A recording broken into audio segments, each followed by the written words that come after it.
Well, Dylan, isn't it nice to not be wearing masks and be able to do post-race interviews again and things like that? Post-race, I don't know, but not wearing mask is really good. Like, so good. And like, even sometimes they ask us to wear a mask, we kind of not doing it anymore. So right, we kind of relive. I know you said, I think it was 27 years you've been dreaming of winning one of these?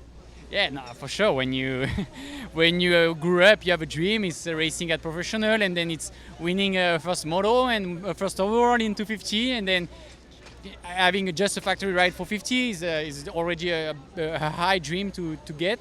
And winning in 450 is just the pinnacle. Like, it's unbelievable. And yeah, it's what I did today. So wow, it's crazy. I never wake up this morning thinking about that. I knew I was prepared and feeling well on the bike, but yeah, I was like, okay, I will give my best every time. And we see, it's a long championship. There is many races. So, but yeah, leaving with a red plate, winning my first overall for my first race in 450 outdoors, it's something to remember. Well, it's also nice on a race where everyone's there, everyone's as healthy as they're going to be for the season. So that's about as stacked as the field gets here. Oh yeah, like Supercross, the 450 level right now is unbelievable, and there's so many good riders. Like, just to be in the top 10, you have to beat one past champion, so it's hard. And having Roxanne and Zach back for the outdoors, it's also great. And like I say, it's really a dreaming day for me today. So red plate next week. Are you a fan of Colorado? Yeah, I mean, I'm not a fan of any track, but there's track I like and track I don't like. And Colorado, I like. I think I'm gonna enjoy having less power, because this beast behind me is so powerful. I always ask for less power, and in Colorado, with the altitude, is gonna help that, I think, a lot. So we see. I think that can help me to have a bike less powerful, because that's more what I'm looking for. And but we see. I know also with the altitude, the breathing and the earth is different. So in the past, I rode well in Colorado, but you don't know. You never know. We'll see you there next weekend. For sure. Thank you. Well, AP, that was a heck of a way to start the season. Yeah, I felt really good. I've been feeling good up to this point. I've been doing my motos. The bike's been feeling great. Can't thank the team enough. So to come out here and go 4-2 for third overall, it's really bittersweet after the 2 years. I had downtime, I'd like to call it. I was on vacation. So to come out here and do this, it's awesome. And I really think we're off to a really, really good start. Me and Dylan getting 1-3 on the podium, so I think there's going to be a lot more blue up there this year. I think we're going to be battling for this title through September. So I think it's going to be a really good year for us. That was strong with Kenny in the second moto. You got close there. Yeah, I tried. I made a last-ditch effort, and then I kind of fell off just a little bit and almost ran off the track. I did run off the track, almost went down. So glad I stayed up. And Kenny was riding awesome. So was Dylan. And I can't thank the team enough. And we're out here to win. We ain't playing no games. Yeah, you got a feel for where you're at in the pecking order for the start of the season. Yeah, it's good to be up front. I told somebody when I was heading to the podium, I forgot where it was, because my last national was Ironman in 2019, and last time I had been to the podium was, I don't even know when, 2018 in Ironman. So it's been a while, so it's good to come out here and really turn it around for myself. Glad you found it today. Oh yeah, I'm stoked, especially for outdoors. I like outdoors so much better than Supercross. It's just my kind of riding, and the bike's feeling good. I'm feeling good. Let's head to Colorado and see what we can do.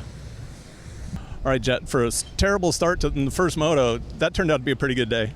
Yeah, it was a really good race, that one. I didn't give myself a very good shot for the first moto for a win, but I surprised myself with that one. It's it was kind of fresh racing everyone. I haven't raced them in a little bit, like J Mart and some of the guys who are on the West Coast and Supercross. So it was good, and I didn't realize soon enough I was up in third. Then Volan had some bad luck with engine failure, and I was second.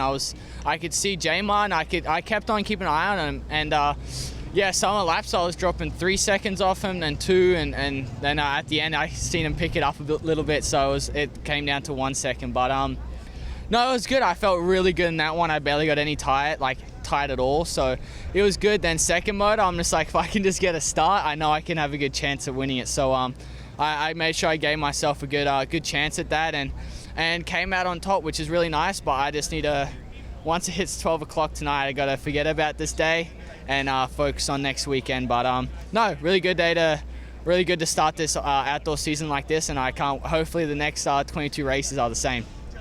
So are we tied on points now and 2 red plates next week? Oh, is it 2 red plates? I don't know. You guys swapped Moto finishes, right? Oh, that's right. Yeah. Oh, we'll have to wait and see. Hopefully not 2. Well, talk about the difference. How hard is it for you to transition, Supercross to outdoors? There's such a difference in suspension. I think the main part is just a softer suspension, but I don't think it's a really hard transition, just because it's Moto. If it was from Moto to Supercross, it might be it's a little more difficult, but because motocross, we've done that all our life, so I think it's fairly easy to change over to it. For me, I feel like it was pretty easy to change over to it. Does this change the expectations for the season, or was that where you were at all along? You obviously come in trying to lead the place with a win, but no, hopefully I can just do the same. I don't want to get too ahead of myself now. I just got to make sure I stay focused for the rest of the year and have eliminate all the bad races. And I know if I can stay up there and give J Mart a hard time and the rest of the boys, I know I have a fairly good chance. But I can't say it now. We're at the first round. There's still another 22 races to go, so we'll see. Well, nice job. Let's do it again next weekend. Yeah, I'm definitely going to try my best next weekend. So thank you. My joke in the Instagram post the other day was youth or experience. Yeah. It looks like we got a little of both today. Yeah, for sure. I got humbled by a younger guy, and then I've got the experience. I've got like 17 overall wins. I'm kind of becoming a lifer in the 250 class, and I get a lot of flack for it, but I really don't care. I don't care. I wouldn't either. You're out there earning a paycheck, and your career path hasn't exactly been a straight line. No, how many people can, when I was a kid, I dreamed of being a professional motocross racer, and then here I am a professional motocross racer, and I'm getting paid to do what I love. Obviously, I'd love to be 450, but that time will hopefully come. I obviously I gotta get some seasons in a row here and win and be good. So I know that will come, and we'll just see what happens. So right now we're focused on the present. We're here at Paula. I went 1-2 for second overall, and humbled and hungry. Well, you walk out here with the same points. Yeah, I was wondering about that. I was like, God, I think we're tied. So 2 red plates, eh? I think maybe, right? Yeah. I would think so, yeah. So that'd be kind of cool, and I'm just excited. I had a lot of anxiety being back racing today because I haven't raced in so long, and didn't know how I would do, how the body would hold up, because I had to go. I put myself through the ringer to try to get in shape and try to come back here, and you never know how it was going to be on a rough track and soft bumps and all this and that. Would the shoulder come out?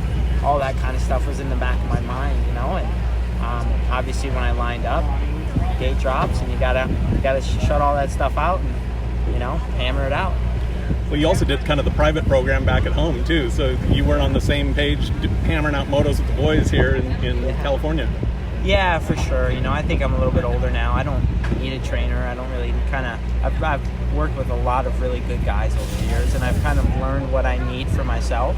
And, who wouldn't want to practice at Millville? I mean, it's a national track on the circuit, and people dream to go there. Mm-hmm. Or you can come out here and ride Paula, and it's a minute lap time, or Paris, or, you know what I'm saying? So, yeah, I'm not trying to sound like a brat or like I'm spoiled, but I'm definitely very spoiled with Millville.